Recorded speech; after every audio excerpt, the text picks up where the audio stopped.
Hello hi friends, welcome back to P V YouTube blog. And ಇವತ್ತು ನಾನು ಹಾಕ್ತಾ ಇರ್ತಕ್ಕಂಥ ವಿಡಿಯೋ ನೋಡ್ತಾ ಇರ್ಬೋದು. ಮಿಷಿನ್ಗೆ ಆಯಿಲ್ನ ಕ್ಲೀನಾಗಿ ವಾಶ್ ಮಾಡಿ ಹಾಕೋದು ಯಾವ ರೀತಿ ಅಂದ್ಬಿಟ್ಟು ತೋರಿಸ್ತಾ ಇದ್ದೀನಿ. ಹಾಗೆ ಮಿಷಿನ್ನ ಫುಲ್ ಕ್ಲೀನಿಂಗು ಕೂಡ ಹಾಕಿದ್ದೀನಿ. ನೋಡ್ಬೋದು ನೀವು ಕ್ಲೀನಿಂಗ್ ಮಾಡ್ಕೊಳ್ಳೋದು ಯಾವ ರೀತಿ ಮಾಡ್ಕೊಬೋದು ಅಂದ್ಬಿಟ್ಟು.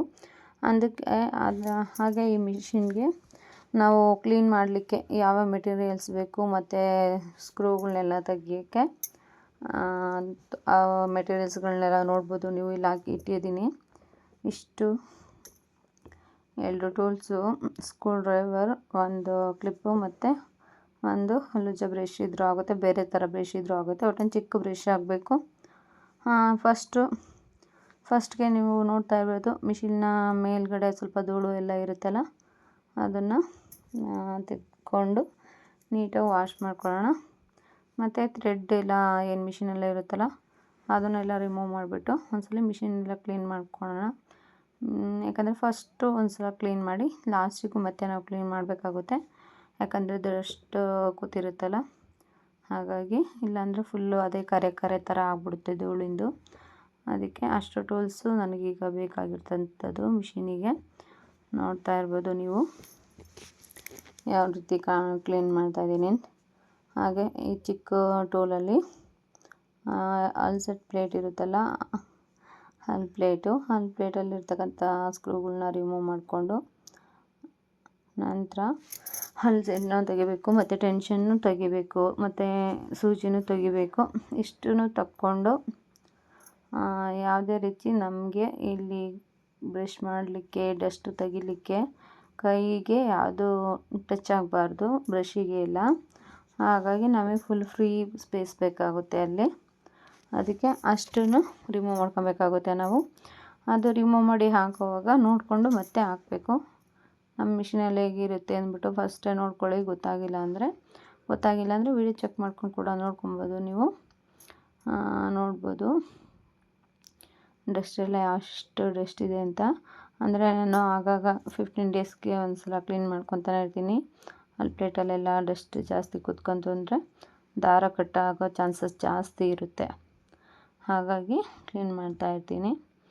ಆಯಿಲ್ ಕೂಡ ತುಂಬ ಹತ್ತತ್ರ ಹಳೆ ವರ್ಷ ಬಂತು ಅನಿಸುತ್ತೆ.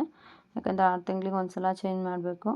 ನಾನು ಈ ಸಲ ಹೊಲ್ದಿರೋದು ಬಟ್ಟೆನ ಸ್ವಲ್ಪ ಕಮ್ಮಿನೇ, ಹಾಗಾಗಿ ನಾನು ಚೇಂಜ್ ಮಾಡೋಕ್ಕೆ ಹೋಗಿರಲಿಲ್ಲ. ಮಿಷಿನ್ ಸೌಂಡ್ ಕೂಡ ಜಾಸ್ತಿ ಆಗ್ಬಿಟ್ಟಿತ್ತು. ಏನು ಬಟ್ಟೆ ಹೊಲಿಯೋಕ್ಕೆ ಹೋಗ್ತಿರ್ಲಿಲ್ಲ. ಇತ್ತೀಚೆಗೆ ಸ್ವಲ್ಪ ನನಗೆ ಹುಷಾರಿಲ್ಲ ಹಾಗೆ ಹೀಗೆ ಅಂದ್ಕೊಂಡು ಹೊಲ್ದಿಲ್ಲ. ಹಾಗಾಗಿ ಈ ಸಲ ಮಿಷಿನ್ನ ಡೀಪ್ ಕ್ಲೀನಿಂಗ್ ಮಾಡಬೇಕಾದ್ರೆ ನೋಡ್ಬೋದು ನೀವು ಯಾವ ರೀತಿ ಮಾಡ್ತಾಯಿದ್ದೀನಿ ಅಂದ್ಬಿಟ್ಟು. ಈ ರೀತಿ ಇರ್ತಕ್ಕಂಥ ಡಸ್ಟ್ನೆಲ್ಲ ತೆಗಿಬೇಕು. ಯಾವುದೇ ರೀತಿ ಸ್ಮಾಲ್ ಥ್ರೆಡ್ಡು, ಧೂಳು ಥರ ಇರ್ತಕ್ಕಂಥದ್ದನ್ನ ಎಲ್ಲ ನೀಟಾಗಿ ರಿಮೂವ್ ಮಾಡಬೇಕಾಗುತ್ತೆ ನಾವು. ಎಲ್ಲ ಈ ಪ್ಲೇಟ್ನೂ ಕೂಡ ನಾವು ಸೈಡಿಗೆ ತಗೊಬೇಕು.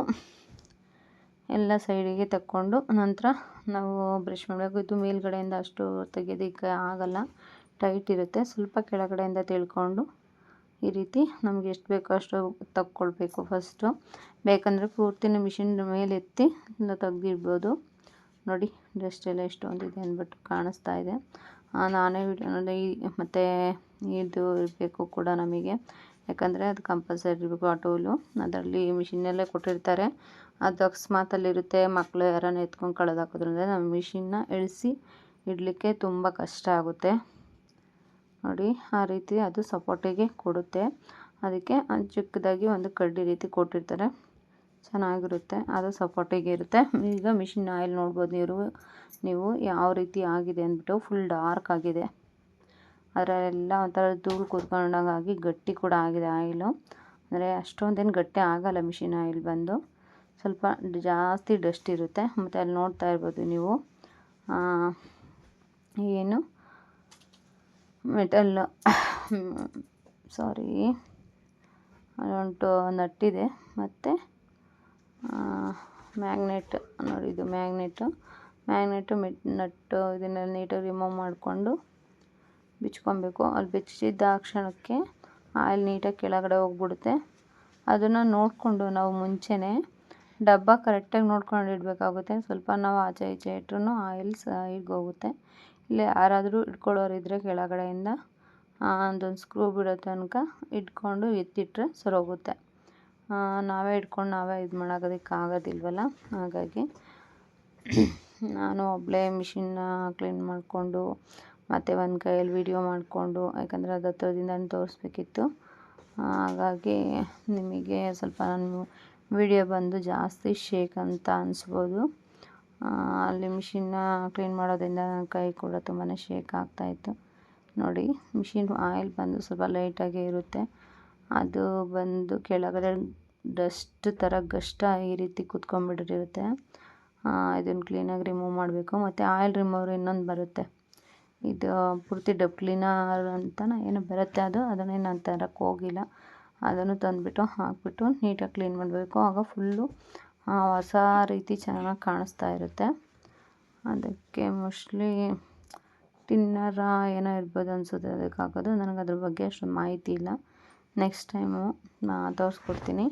ನೋಡಿ, ಆಲ್ರೆಡಿ ನಾನು ಇಷ್ಟು ಕ್ಲೀನ್ ಮಾಡ್ಕೊಂಡಿದ್ದೀನಿ. ಬಟ್ಟೆನ ಇದರಲ್ಲಿ ನಾವು ಲೈನಿಂಗ್ ವೇಸ್ಟ್ ಪೀಸ್ಗಳು ಇರ್ತಾವಲ್ಲ ಕಾಟನ್ನು, ಅದರಲ್ಲಿ ಮತ್ತು ವೇಸ್ಟ್ ಪೀಸ್ ಅದು ಆಲ್ಮೋಸ್ಟ್ ನಮ್ಮ ಹತ್ರ ಕಾಟನ್ ಬಟ್ಟೆ ಇದ್ದರೆ ಬೆಟರು, ನೀಟಾಗಿ ಕ್ಲೀನ್ ಮಾಡ್ಕೊಬೋದು.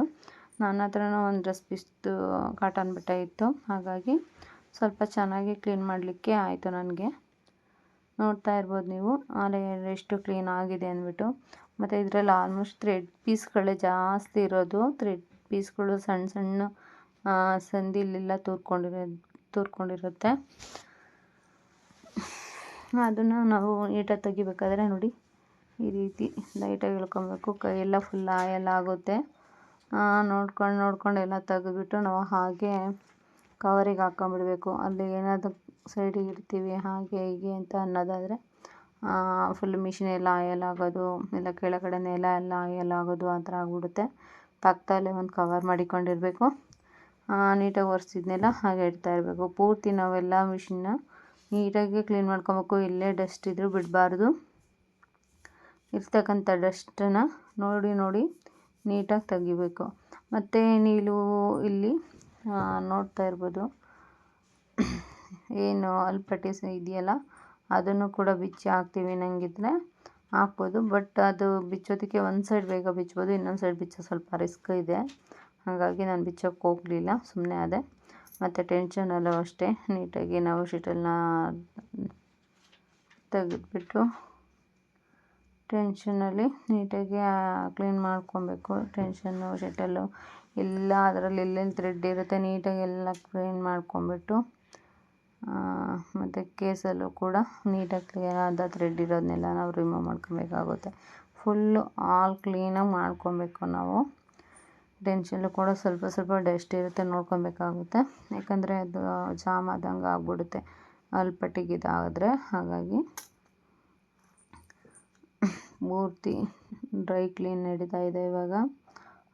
ಫುಲ್ಲು ಆಯಿಲೆಲ್ಲ ರಿಮೂವ್ ಮಾಡಿದ್ಮೇಲೆ ನಾನು ಅದರಲ್ಲಿ ಏನು ಡಸ್ಟ್ ಕರೆ ಥರ ಇತ್ತು ಅದನ್ನೆಲ್ಲ ತೆಗೆದು, ಮತ್ತು ನೋಡ್ತಾ ಇರ್ಬೋದು ಈ ಟೂಲಿಗೆ ಏನಕ್ಕೆ ಯೂಸ್ ಆಗುತ್ತೆ ಅಂದ್ಬಿಟ್ಟು, ಈ ರೀತಿ ಸ್ಮಾಲ್ ವೇಸ್ಟೇಜಸ್ ಏನೆಲ್ಲ ಇರುತ್ತಲ್ಲ ಅದು ಕೈ ಸಿಗಲ್ಲ, ಅಲ್ಲೆಲ್ಲದು ಕೈಗೆ ತಗೊಳ್ಳೋದು ಸ್ವಲ್ಪ ಕಷ್ಟ ಆಗುತ್ತೆ. ಹಾಗಾಗಿ ಇದಿದ್ದರೆ ರಿಮೂವ್ ಮಾಡೋಕ್ಕೆ ಸರೋಗುತ್ತೆ.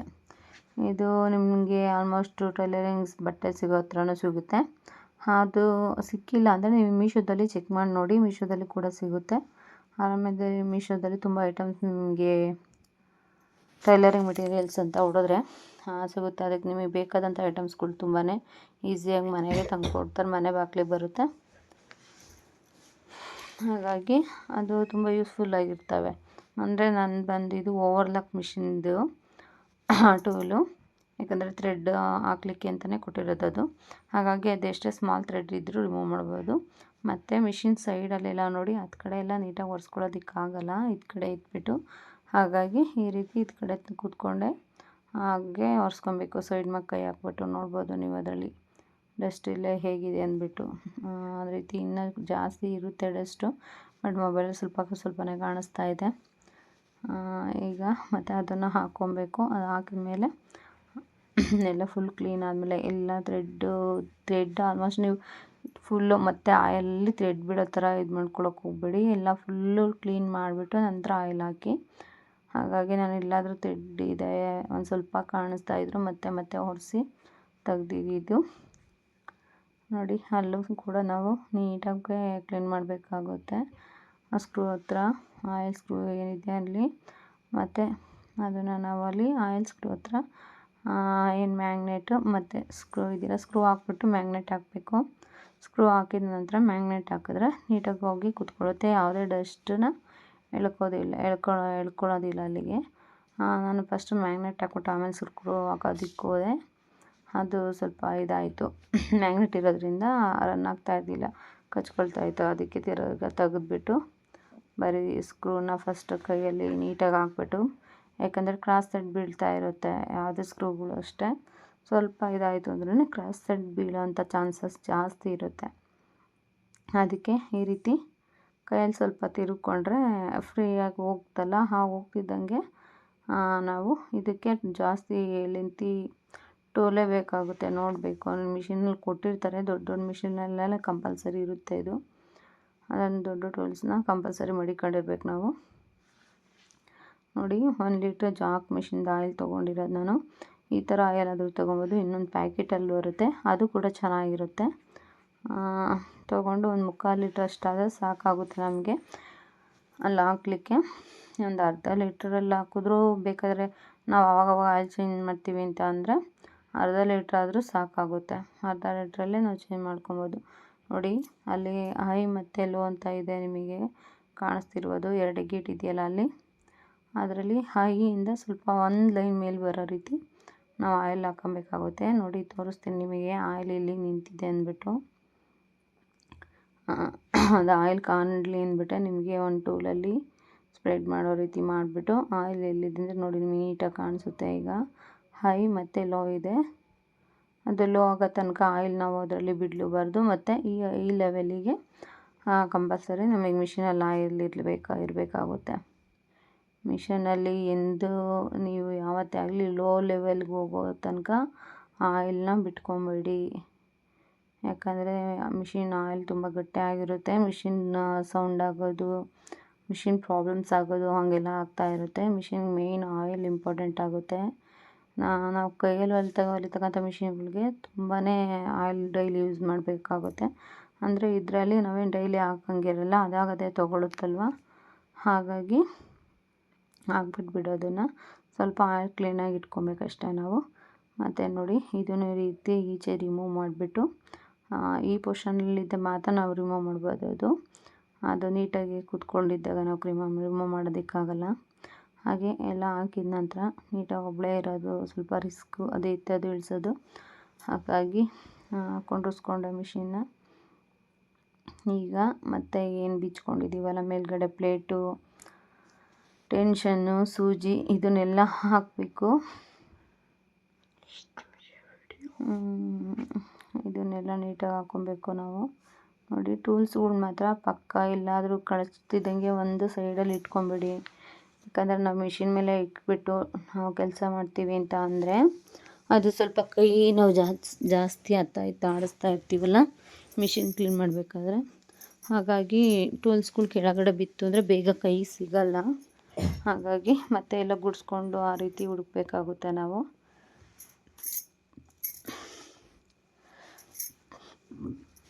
ಆ ಪ್ಲೇಟನ್ನು ಹಾಕಿದ ನಂತರ ನಾವು ನಟು ಸ್ಕ್ರೂಗಳಿದಾವಲ್ಲ ಸ್ಕ್ರೂಗಳನ್ನ ಹಾಕ್ಬಿಟ್ಟು ಟೈಟ್ ಮಾಡ್ಕೊಬೇಕು ಕರೆಕ್ಟಾಗಿ. ಮತ್ತು ಟೆನ್ಷನ್ ಅಷ್ಟೇ, ನಾವು ಯಾವ ಹ್ಯಾಂಡಲ್ ಫಸ್ಟು ಕೂತಿರುತ್ತಲ್ಲ ಅದು ಯಾವ ಆ್ಯಂಗಲಲ್ಲಿ ಕೂತಿರುತ್ತಲ್ಲ ಅದೇ ಆ್ಯಂಗಲ್ಗೆ ಕೂತ್ಕೊಂಡಿರಿಸ್ಬೇಕು. ನಂತರ ಸೂಜಿ ತೆಗೆದು ಸೂಜಿ ಹಾಕಬೇಕು. ಸೂಜಿನೂ ಅಷ್ಟೇ ಫಸ್ಟು ಅದು ಯಾವ ರೀತಿ ಬಿಚ್ಚವಾಗಿರುತ್ತೆ ಅಂದ್ಬಿಟ್ಟು ನೋಡ್ಕೊಳ್ಳಿ, ಮತ್ತು ಅದೇ ರೀತಿ ಹಾಕೋದನ್ನು ನೋಡ್ಕೊಂಡು ಹಾಕಿ. ಇಲ್ಲ ಅಂತ ಸ್ವಲ್ಪ ನಾವು ಹಿಂದೆ ಮುಂದೆ ತಿರುಗಿಸಿ ಆದರೆ ಸೂಜಿ ಕಟ್ಟಾಗ್ತಾ ಇರುತ್ತೆ, ಆಮೇಲೆ ನಮಗೆ ಟೆನ್ಷನ್ ಆಗೋ ರೀತಿ ಆಗ್ಬಿಡುತ್ತೆ. ಯಾಕೆ ಸೂಜಿ ಮುರಿತಿದೆ, ನಾವೇನಾದರೂ ರಾಂಗಾಗಿ ಮಿಷಿನ್ ರೆಡಿ ಮಾಡಿಬಿಟ್ವಾ ಅಂತ ಅನಿಸುತ್ತೆ. ಹಾಗೇನೂ ಇರೋದಿಲ್ಲ. ಹಾಗಾಗಿ ಸೂಜಿ ಒಂದು ನಾವು ಕರೆಕ್ಟಾಗಿ ಅದು ಯಾವ ಪೋರ್ಷನಲ್ಲಿ ಇರುತ್ತೋ ಅದೇ ಪೋರ್ಷನಲ್ಲಿ ಸೂಜಿ ಹಾಕಬೇಕಾಗುತ್ತೆ. ನಂತರ ಅದೆಲ್ಲ ಹಾಕಿದ ಮೇಲೆ ನೋಡಿ ನಾನು ಈ ಸ್ಪಂಜನ್ನು ತೋರಿಸ್ತಾ ಇದ್ದೀನಿ. ಈ ರೀತಿ ಸ್ಪಂಜು ಇನ್ನು ಬೇರೆ ರೀತಿ ಸ್ಪಾಂಜ್ ಟೈಪ್ ಇರೋದು ನಿಮ್ಮ ಹತ್ರ ಒಂದು ಹೇರ್ ಬನ್ನಾದರೂ ಕೂಡ ಇರುತ್ತೆ ನೋಡಿ, ಅವೆಲ್ಲ ಆ ಥರದ್ರಲ್ಲೂ ಸೂಜಿನ ಈ ರೀತಿ ಚುಚ್ಕೊಳ್ಳೋ ಥರ ಮಾಡ್ಕೊಳ್ಳಿ, ಯಾಕಂದರೆ ಅಲ್ಲೇ ಇರುತ್ತೆ. ಮತ್ತು ಅಲ್ಲಿ ಯಾವುದೇ ರೀತಿ ಕೈಗಳು ಟಚ್ ಆಗೋದು ಇರೋಲ್ಲ, ಮತ್ತು ಸೂಜಿನ ನಾವು ಪದೇ ಪದೇ ಹುಡ್ಕೋದಿರೋದಿಲ್ಲ. ಆ ರೀತಿ ಒಂದು ಸ್ಪಾಂಜನ್ನ ಸೆಟ್ ಮಾಡಿ ಅಲ್ಲಿಟ್ಕೊಳ್ಳಿ. ಹಾಗಾಗಿ ಅದು ಯಾವುದೇ ರೀತಿ ಪ್ರಾಬ್ಲಮ್ಸ್ ಆಗಲ್ಲ ಅಲ್ಲಿ ಇರೋದ್ರಿಂದ, ಅದ್ರ ಪಾಡಿಗೆ ಅದಿರುತ್ತೆ. ನಮಗೂ ಕೂಡ ಬೇಕಂತಿದ್ದಂಗೆ ಬೇಗನೆ ಸೂಜಿ ಹುಕ್ಸ್ ಹಾಕೋದಕ್ಕೆ ಬ್ಲೌಸ್ ಮುಗಿತಿದ್ದಂಗೆ ಹಂಗೆ ಹುಕ್ಸ್ ಹಾಕ್ಬಿಟ್ಟು ಎತ್ತಿಟ್ಬಿಡ್ಬೋದು. ಹುಕ್ಸ್ನ ಇನ್ನೊಂದು ಸಲ ಹಾಕಬೇಕು ಅನ್ನೋ ಪ್ರಾಬ್ಲಮ್ಮೇ ಇರೋಲ್ಲ, ಯಾಕಂದರೆ ಸೂಜಿ ಎದುರುಗಡೆನೇ ಇರುತ್ತೆ. ತಕ್ಕೊಂಡು ಥ್ರೆಡ್ ಕೂಡ ಹಂಗೆ ಇರುತ್ತೆ. ಬಾಬಿನಲ್ಲಿ ಇರ್ತಕ್ಕಂಥ ಥ್ರೆಡ್ನೇ ನಾವು ತಕ್ಕೊಂಡು ಟಕ ಟಕ ಅಂತ ಕೆಲಸ ಮುಗಿಸ್ಬಿಡ್ಬೋದು. ನೋಡಿ, ನಾನು ಯಾವಾಗಲೂ ಈ ರೀತಿ ಇಟ್ಕೊಂಡಿರ್ತೀನಿ. ಬ್ಲೌಸು ಮುಗಿತಿದ್ದಂಗೆ, ಸ್ಟಿಚಿಂಗ್ ಮುಗಿತಿದ್ದಂಗೆ ಹುಕ್ಸ್ ಹಾಕ್ಬಿಟ್ಟು ಬ್ಲೌಸ್ ಫುಲ್ ಫಿನಿಶಿಂಗ್ ಮಾಡಿಬಿಟ್ಟು ಇಡೋದು. ಸ್ವಲ್ಪ ಕಟ್ಟಾಗಿರೋದ್ರಿಂದ ನಾನು ಅತ್ತ ಇತ್ತ ಗುಂಡ್ಪಿನಲ್ಲಿ ಸ್ವಲ್ಪ ಸ್ಟಿಚ್ ರೀತಿ ಮಾಡ್ಕೊಂಡು ಹಂಗೆ ಇಟ್ಕೊಂಡಿದ್ದೀನಿ. ಚೆನ್ನಾಗಿರೋದು ಅಂತಂದು ಇಟ್ಕೊಬೇಕು. ಬಟ್ ಇವಾಗ ಪರವಾಗಿಲ್ಲ, ಅದರಲ್ಲೇ ನಡೀತಾ ಇದೆ. ಓಕೆ, ಮತ್ತು ಥ್ರೆಡ್ ಹಾಕೋದು ತೋರಿಸ್ತಾ ಇದ್ದೀನಿ ನೋಡಿ. ಯಾರಿಗೆ ಹಾಕಿದ್ರು ಥ್ರೆಡ್ ಹಾಕೋದು ಸ್ವಲ್ಪ ಚೇಂಜ್ ಅನಿಸಿದ್ರೆ, ಕೆಲವರು ನೋಡಿದ್ದೀನಿ ಬೇರೆ ಮಿಷಿನಲ್ಲಿ ಸ್ವಲ್ಪ ಬೇರೆ ಥರನೂ ಹಾಕಿರ್ತಾರೆ. ಆದರೆ ಅವ್ರದ್ದು ಹೊಲಿಗೆ ನೋಡಬೇಕು ನೀವು, ಹೊಲಿಗೆ ಒಂದು ಸಮಕ್ಕೆ ಬರ್ತಾನೆ ಇರೋಲ್ಲ. ಒಂದದು ಹೊಲಿಗೆಗೆ ಒಂದು ಶೇಪ್ ಇರುತ್ತೆ, ಆ ರೀತಿ ಶೇಪಲ್ಲಿ ಹೊಲಿಗೆನೇ ಬರೋಲ್ಲ. ಯಾಕಂದರೆ ನಾನು ಕೆಲವು ಮಿಷಿನಲ್ಲಿ ನೋಡಿದ್ದೀನಿ. ಹಾಗಾಗಿ ಈ ಜಾಕ್ ಮಿಷಿನ್ಗೆ ಏನಂದರೆ ಕರೆಕ್ಟಾಗಿ ಕಂಪಲ್ಸರಿ ಇದೇ ರೀತಿ ಥ್ರೆಡ್ ಹಾಕಬೇಕು. ಕೆಲವರು ಇಲ್ಲಿ ಪಾಯಿಂಟ್ನ ಚೇಂಜ್ ಮಾಡಿ ಹಾಕ್ತಾರೆ, ಇಲ್ಲ ಮೇಲ್ಗಡೆ ಪಾಯಿಂಟ್ನ ಚೇಂಜ್ ಮಾಡಿ ಹಾಕ್ತಾರೆ.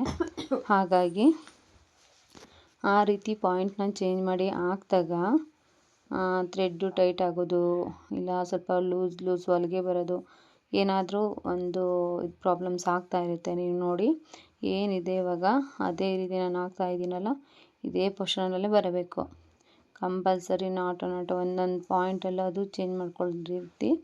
ಈಗ ಈ ಲಾಸಿಂಗ್ ಹೋಗಿ ಮತ್ತು ಲಾಕಲ್ಲಿ ಬಂದು ಮತ್ತು ಈ ಲಾಕಲ್ಲಿ ಹಾಕ್ಕೊಂಡು ನಾವು ಈಗ ಓಲಲ್ಲಿ ಹಾಕ್ಕೊಬೇಕು.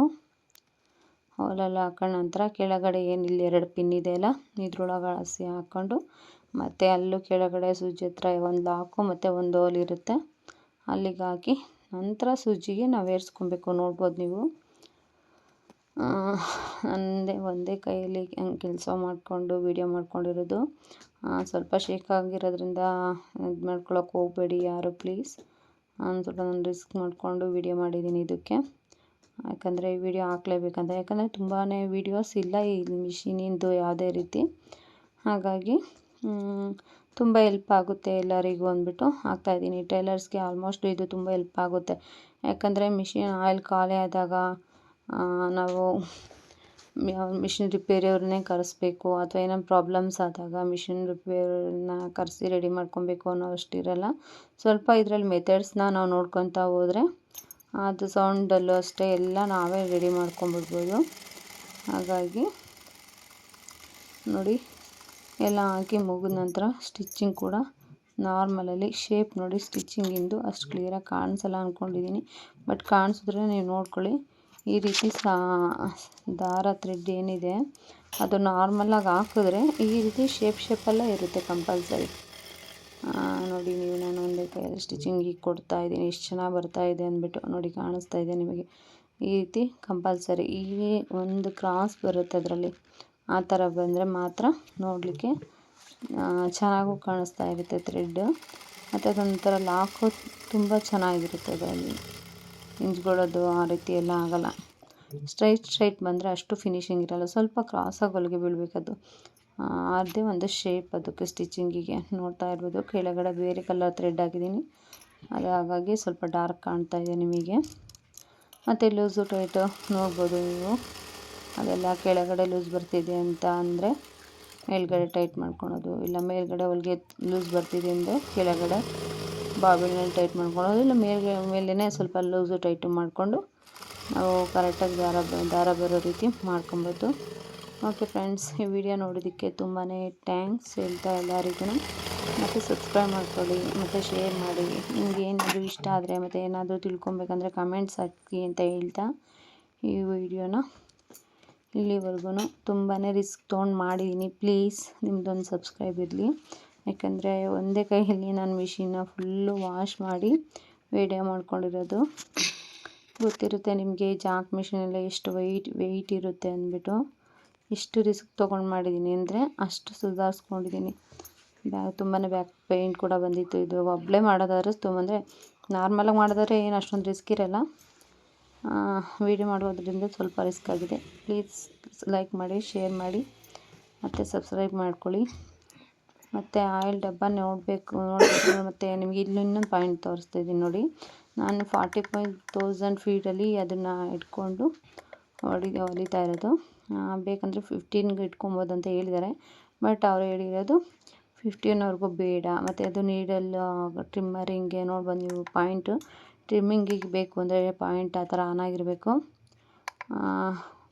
ಟ್ರಿಮ್ಮಿಂಗ್ ಬೇಡ ಅಂದರೆ ಪಾಯಿಂಟ್ ಆಫ್ ಮಾಡ್ಕೊಬೇಕು. ನಮಗೆ ಆಲ್ಮೋಸ್ಟ್ ನಾನು ಕಂಪಲ್ಸರಿ ಟ್ರಿಮ್ಮಿಂಗಲ್ಲಿ ಇರುತ್ತೆ ಯಾವಾಗಲೂ.